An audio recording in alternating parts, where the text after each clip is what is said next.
एक माँ का बहुत बड़ा हाथ होता है, बेटी का घर संवारने में भी और बिगाड़ने में भी। मम्मा, हर दिन मम्मी जी का एक नया ज्ञान मुझे मिलता है। कभी कहती है तूने साड़ी ऊंची पहनी है, ला मैं तुझे सिखाती हूँ साड़ी कैसे पहनी जाती है। तो कभी कहती है सब्जी ऐसे नहीं बनाते, आ मैं तुझे सिखा दूँ। मुझे तो लगता है जैसे मैंने शादी करके बहुत बड़ी गलती कर दी मम्मा।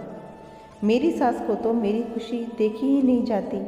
जैसे ही अपने कमरे में जाती हूँ कहती है आ मैं तुझे प्रेस करना सिखा दूँ, तो कभी यह सिखा दूँ तो कभी वह सिखा दूँ। उनका हमेशा लगा रहता है। मम्मा, मेरा ससुराल में दम घुटने लगा है, मुझे वहाँ वापस जाने की इच्छा नहीं हो रही। काव्या लगातार बोले जा रही थी।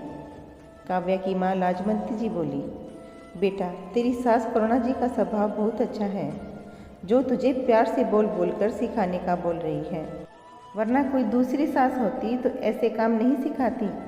काव्या बोली, क्या मम्मा, आप भी उनकी तरफदारी कर रही हैं। लाजवंती जी बोली, बेटा मैंने तुझे मायके में घर के काम सिखाने की बहुत कोशिश की, मगर तू हमेशा कभी पढ़ाई के बहाने तो कभी घूमने के बहाने काम टालती रही। माना पढ़ाई भी ज़रूरी है, मगर घर के थोड़े बहुत काम आना भी तो बहुत ज़रूरी है।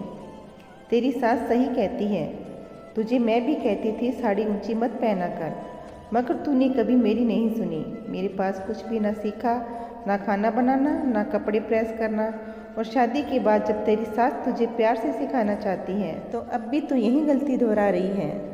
बेटा सीखने का कोई अंत नहीं है। इंसान माँ के पेट से कुछ सीख कर नहीं आता, हर कोई दुनिया में आकर ही सब कुछ सीखता है।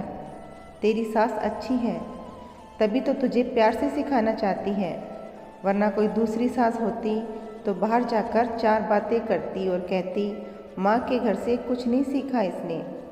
काव्या 2 दिन बाद वापस ससुराल चली गई। इस बार करुणा जी ने देखा कि काव्या के व्यवहार में बहुत अंतर था। करुणा जी काव्या को जो काम सिखाना चाहती, काव्या बिल्कुल ना नहीं कहती और प्यार से सीखती। धीरे धीरे काव्या हर काम में निपुण हो गई, और जब काव्या के घर में माता का कीर्तन रखा गया तो काव्या ने प्रसाद और भोग से लेकर पूरा खाना अपने हाथों से बनाया। पूरा कीर्तन खत्म होने के बाद जब लाजवंती जी और काव्या के ससुराल वाले खाना खाने बैठे, करुणा जी बोली, लाजवंती जी, आज काव्या ने ही माँ की भक्ति में सारी तैयारी की थी और यह स्वादिष्ट भोजन भी काव्या ने ही बनाया है। लाजवंती जी ने काव्या को देखा तो काव्या मुस्कुरा दी। करुणा जी बोली, लाजवंती जी, यह सब आपके समझाने का ही फर्क है। मैं जानती हूँ काव्या जब से मायके से लौटी है वह अलग काव्या बन चुकी है, और उसने वह सब सीखा जो वह पहले नहीं सीखना चाहती थी। आज सारी भजन मंडली काव्या के बने हाथों के प्रसाद की तारीफ कर रही थी। काव्या में इतना बड़ा परिवर्तन एक माँ की सीख से ही आया है। सच, एक माँ का बहुत बड़ा हाथ होता है, बेटी का घर संवारने में और बिगाड़ने में। एक माँ अच्छी सलाह दे तो बेटी का घर संवर जाता है। लाजवंती जी को काव्या पर आज फक्र था। उसने अपने मायके का सर गर्व से ऊंचा कर दिया था।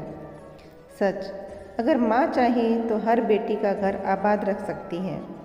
कभी कभी बेटियां भी गलत होती हैं, तब उन्हें सही सलाह देकर उनका घर बचाया जा सकता है।